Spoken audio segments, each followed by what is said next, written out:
Good morning, students. Welcome to my class.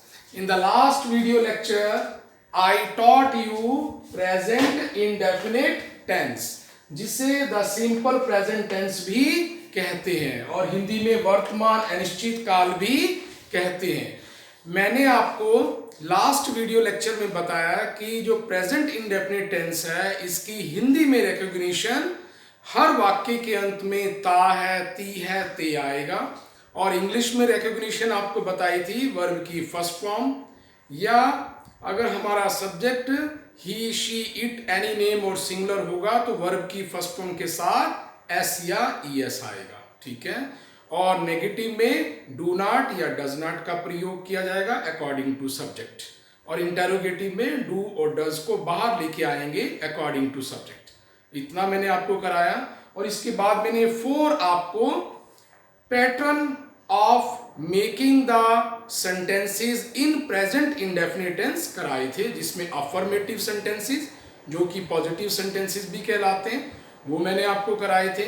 फिर negative sentences कराए थे, फिर आपको इंटेरोगेटिव सेंटेंसेस कराए थे, फिर आपको इंटेरोगेटिव नेगेटिव सेंटेंसेस कराए थे। वो पैटर्न था किस पैटर्न पर प्रेजेंट इंडेफिनिट टेंस के एक प्रकार से सेंटेंसेस बनते हैं। अब मैंने आपको बताया था कि नेक्स्ट वीडियो लेक्चर में मैं आपको प्रेजेंट इंडेफिनिट टेंस के यूजेस बताऊंगा। तो आज मैं आपको 8 यूजेस जो प्रेजेंट इंडेफिनिट टेंस जहां पर प्रयोग होता है वहां पर मैं आपको बताऊंगा किन कंडीशन, किन सिचुएशंस में हम लोग इसका प्रयोग करेंगे। तो पहली जो कंडीशन है या पहली जो सिचुएशन है, जब हमें किसी भी व्यक्ति की कोई हैबिट बतानी होती है या उसके रिपीटेड एक्शंस बताने होते हैं, तो हम वहां पर प्रेजेंट इंडेफिनिट टेंस का प्रयोग करेंगे। जैसे I get up at 4 AM daily, she goes to school at 7:30 AM। यहां पर हमें पता लगता है कि मेरे रोजाना उठने की आदत जो है सुबह 4 बजे है। ठीक है। और वह रोजाना 7:30 बजे सुबह स्कूल जाती है। ये एक प्रकार से रिपीटेड एक्शंस हैं या हैबिट्स हैं, तो वहां पर हम प्रेजेंट इंडेफिनिट टेंस का प्रयोग करेंगे। सेकंड पॉइंट, किस सिचुएशन में हम लोग प्रेजेंट इंडेफिनिट टेंस का प्रयोग करेंगे? टू एक्सप्रेस जनरल और यूनिवर्सल ट्रूथ, जहां पर सार्वभौमिक सत्य हो, सामान्य वह सत्य जिसको कोई आज तक काट नहीं सका, जिसको आज तक कोई गलत नहीं ठहरा सका, उन सत्यों पर जो है सृष्टि एक प्रकार से टिकी हुई है। जैसे the sun rises in the east, अनादि काल से सूर्य जो है पूर्व में उदय होता है, ये यूनिवर्सल ट्रूथ है। वहां पर हम लोग प्रेजेंट इंडेफिनिट टेंस का प्रयोग करेंगे। The earth revolves around the sun, जो ये धरती है ये सूर्य के इर्द गिर्द घूमती है, ये यूनिवर्सल ट्रूथ है। तो ऐसे सेंटेंसेस में हम लोग प्रेजेंट इंडेफिनिट टेंस का प्रयोग करेंगे। Third point, to talk about a settled state of affairs, जहां पर कोई चीज पूरी तरह से निश्चित है, उन चीजों के बारे में बात करना। जैसे my uncle lives in Rajasthan, मेरे अंकल जो है राजस्थान में रहते हैं। ये पूरी तरह से सेटल्ड चीज है। कोई व्यक्ति बॉम्बे में रहता है, कोई व्यक्ति राजस्थान में रहता है, मेरे अंकल जो हैं वो राजस्थान में रहते हैं, ये ऐसी मैं स्टेटमेंट दे रहा हूं। इसके बाद मुस्कान वर्क्स इन ए बैंक, मुस्कान एक लड़की का नाम है जो कि चाहे वो प्राइवेट बैंक है चाहे वो गवर्नमेंट बैंक है, वहां पर रेगुलर काम करती है, इसीलिए वो बोला है कि मुस्कान जो है बैंक में काम करती है। ठीक है। Fourth point, to tell story in a dramatic way, किसी कहानी को नाटकीय रूप से प्रकट करने के लिए भी हम प्रेजेंट इंडेफिनिट टेंस का प्रयोग करते हैं। जैसे कि यहाँ किसी स्टोरी की फ्यू लाइंस में आपको बता रहा हूं। The fox flatters the crow, एक फॉक्स जो है, एक लोमड़ी जो है, एक कोए की एक प्रकार से चापलूसी करती है कि तुम बहुत अच्छा गाती हो। और the crow opens its mouth to sing, और जो कोआ है वो लोमड़ी के बहकावे में आ जाता है और वो गाने के लिए अपना मुंह खोलता है, और जैसे ही मुंह खोलता है द पीस ऑफ चीज फॉल्स डाउन, जो उसके मुंह में एक प्रकार से पनीर का जो टुकड़ा होता है वो नीचे गिर जाता है। तो इस प्रकार से स्टोरी को ड्रामेटिक रूप से बनाने के लिए प्रेजेंट इंडेफिनिट टेंस का यूज किया जाता है। अब मैं आपको एक छोटी सी बात जो बहुत इंपॉर्टेंट है यहाँ पर, कि यहाँ पर जब आई आया तो गेट आया फर्स्ट फॉर्म, ठीक है, मेन वर्ब जो है, और इसके साथ प्रेपोजिशन उठना। तो यहाँ पर कोई एसोरियस नहीं आया, क्योंकि आई हमारा सब्जेक्ट एक प्रकार से आई, वी, दे, यू और प्लूरल में से है, इसीलिए यहाँ पर वर्ब की फर्स्ट फॉर्म आई, ठीक है। अब क्योंकि यहाँ पर शी आया है तो हमने गोज लगाया, ठीक है। इसी प्रकार द सन सिंगुलर है तो राइजेस लगाया हम लोगों ने, अर्थ सिंगुलर है तो रिवॉल्व्स लगाया, यहां पर भी राइजेस के साथ एस, रिवॉल्व्स के साथ हम लोगों ने एस लगाया।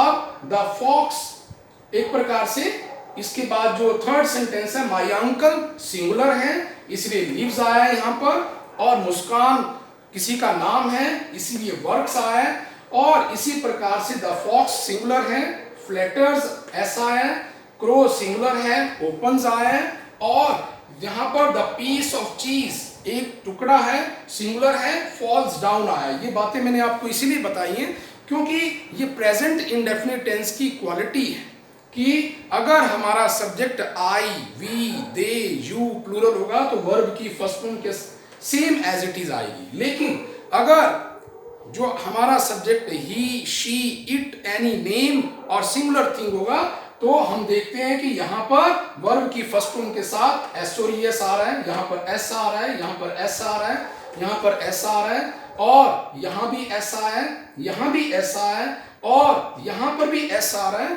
और यहाँ सिंगुलर होने के कारण यहाँ भी एस आ रहा है। तो हाँ, ये एक पहला प्रेजेंट इंडेफिनिट टेंस जो 12 टेंसेस में से एक पहला टेंस है, या आप कह सकते हो थोड़ा सा डिफिकल्ट सेंटेंस है, जहां पर दो रूल्स जो हैं वो एग्जिस्ट करते हैं। कहां पर डू नॉट या डज नॉट आएगा, कहां पर एस और यस आएगा, ये दो रूल्स प्रेजेंट इंडेफिनिट टेंस में एग्जिस्ट करते हैं। 12 टेंसेस में कोई भी ऐसा टेंस नहीं है जहां पर दो रूल्स एग्जिस्ट करते हो, लेकिन प्रेजेंट इंडेफिनिट टेंस में दो रूल्स एग्जिस्ट करते हैं। इन 2 रूल्स के कारण इसीलिए क्लैरिफिकेशन करनी पड़ी है कि कहां पर इसका पैटर्न बनेगा सेंटेंसेस का, किस प्रकार से इनका यूजेस होगा, कहां पर एस और एस होगा, कहां पर डू नॉट लगाएंगे, कहां पर डज नॉट लगाएंगे। इसी क्लैरिफिकेशन के कारण ये वीडियो लेक्चर 2 भाग में बांटा गया है। बाकी सभी जितने भी टेंसेस हैं, जो 11 टेंसेस हैं, वो आप इजीली ग्रेस्प कर पाएंगे। वहां पर मिस्टेक होने की जो एक प्रकार से पॉसिबिलिटी है वो कम से कम है, इसीलिए इस टेंस को आप थोड़ा और अच्छे से करेंगे और ध्यान से करेंगे। अब इसके बाद 5th point, to give a running commentary on a sport event और एनी अदर हैपनिंग। आपने देखा होगा कोई स्पोर्ट्स का एक लाइव मैच चल रहा होता है, वहां पर भी प्रेजेंट इंडेफिनिट टेंस का यूज करते हैं। और जैसे Kapil throws the ball, Kapil जो है बॉल को फेंकता है बैट्समैन की तरह, और करण हिट्स इट हार्ड, करण जो उसे तेजी से अपने बल्ले से मारता है। ही स्कोर्स 3 रन्स, वो 3 रन लेता है। अब आपने देखा कपिल नाम है, थ्रो के साथ एस लगाए, करण नाम है, हिट के साथ एस लगाए, और ही यहाँ पर एक प्रकार से सब्जेक्ट है तो स्कोर्स वर्ड आया है। तो ये आपने ध्यान देना है कि प्रेजेंट इंडेफिनिट टेंस में कहाँ एस लगेगा, कहाँ ईएस लगेगा। तो एक रनिंग कमेंट्री स्पोर्ट्स के लिए या कोई और रनिंग कमेंट्री है, उसमें प्रेजेंट इंडेफिनिट टेंस का प्रयोग हम लोग करेंगे। इसके बाद 6th point, to express a fixed schedule for future और प्लान्ड एक्टिविटीज। अगर हमारी कोई प्लान्ड एक्टिविटीज है या फ्यूचर कोई हमारा फिक्स प्लान वाला है, फिक्स शेड्यूल वाला है, वहां भी हम प्रेजेंट इंडेफिनिट टेंस का प्रयोग करेंगे। जैसे the prime minister visits America next Sunday.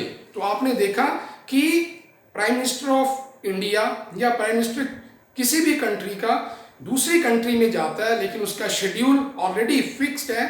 इस शेड्यूल फिक्स होने के कारण हम लोग वर्ब की फर्स्ट फॉर्म में एस या ईएस का प्रयोग करेंगे, लेकिन जो इसकी सेंस आएगी वो फ्यूचर की ही आएगी कि प्राइम मिनिस्टर जो है वो अमेरिका में अगले दिन जाएंगे या नेक्स्ट संडे को जाएंगे लेकिन गागी होने के कारण, फ्यूचर होने के कारण भी, फिक्स्ड शेड्यूल होने के कारण, प्लान्ड एक्टिविटीज होने के कारण प्रेजेंट इंडेफिनिट टेंस का प्रयोग हम लोग करेंगे। ये आपको ध्यान में रखना है, बहुत इंपॉर्टेंट पॉइंट है।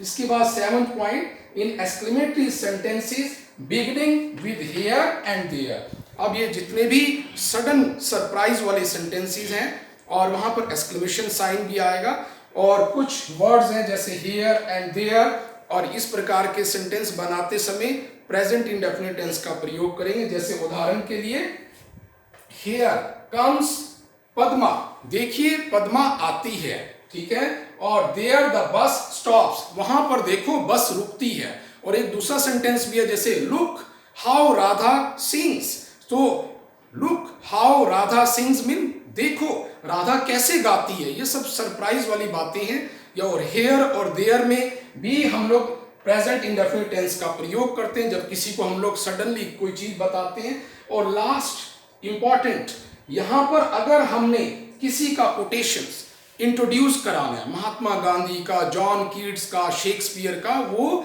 जब हम उसका परिचय देंगे, उन्होंने अपने समय में क्या बात कही थी, लेकिन उसको हम कोटेशन के रूप में जब लिखेंगे तो हम लोग प्रेजेंट इंडेफिनिट टेंस का प्रयोग करेंगे। जैसे John Keats says a thing of beauty is Joy for ever. John Keats कहते हैं कि कोई भी सुंदर वस्तु जो है वो हमेशा के लिए हमारे लिए खुशी का खजाना बन जाती है। इसी प्रकार महात्मा गांधी की कोटेशन में भी महात्मा गांधी सेज इसीलिए लगाया, से के साथ एस इसलिए लगाया क्योंकि ये उनकी कहावत है, उनकी कोटेशन है, उनकी कही हुई कोई बात है। तो महात्मा गांधी ने बोला है कि non violence is above all religion, जो अहिंसा है वो परमो धर्म है, ऐसा महात्मा गांधी जी की कहावत है। तो किसी की कोटेशन भी हम लोग प्रेजेंट इंडेफिनिट टेंस में लेंगे। तो मैंने आपको किस प्रकार से ये 8 जो पॉइंट्स हैं, 8 कंडीशंस हैं, 8 सिचुएशंस हैं जहां पर प्रेजेंट इंडेफिनिट टेंस का आपको यूज बताया, तो मुझे लगता है आप बहुत अच्छे से इसे ग्रैस्प करेंगे। और जब भी आपको इसका कम्युनिकेट करना होगा, इन राइटिंग ट्रांसलेशन बनाना होगा, तो इन 8 पॉइंट्स को आप ध्यान करेंगे और प्रेजेंट इंडेफिनिट टेंस का यूज करेंगे। प्रेजेंट इंडेफिनिट टेंस आपको लिटिल बिट डिफिकल्ट लग सकता है, लेकिन जिस प्रकार से मैंने आपको हिंदी में रिकॉग्निशन बताया, फिर इंग्लिश में बताया, फिर इसके 4 पैटर्न्स, पॉजिटिव सेंटेंसेस जो कि अफर्मेटिव सेंटेंसेस भी कहलाते हैं, नेगेटिव सेंटेंसेस, इंटेरोगेटिव सेंटेंसेस और इंटेरोगेटिव नेगेटिव सेंटेंसेस बताए। और फिर सेकेंड वीडियो लेक्चर में मैंने ये 8 आपको पॉइंट्स, 8 सिचुएशन, 8 कंडीशंस, किन चीजों को एक्सप्रेस करने में हम लोग प्रेजेंट इंडेफिनिट टेंस का यूज करते हैं, जिसे सिंपल प्रेजेंट टेंस भी कहते हैं। तो मुझे अच्छे से आप लोगों को एक्सप्लेन किया। मुझे लगता है इन फ्यूचर अगर आप इन बातों को राइट डाउन कर लेंगे तो in speaking, in writing, future indefinite tense में कभी भी गलती नहीं करेंगे। Okay, thank you very much, have a nice day.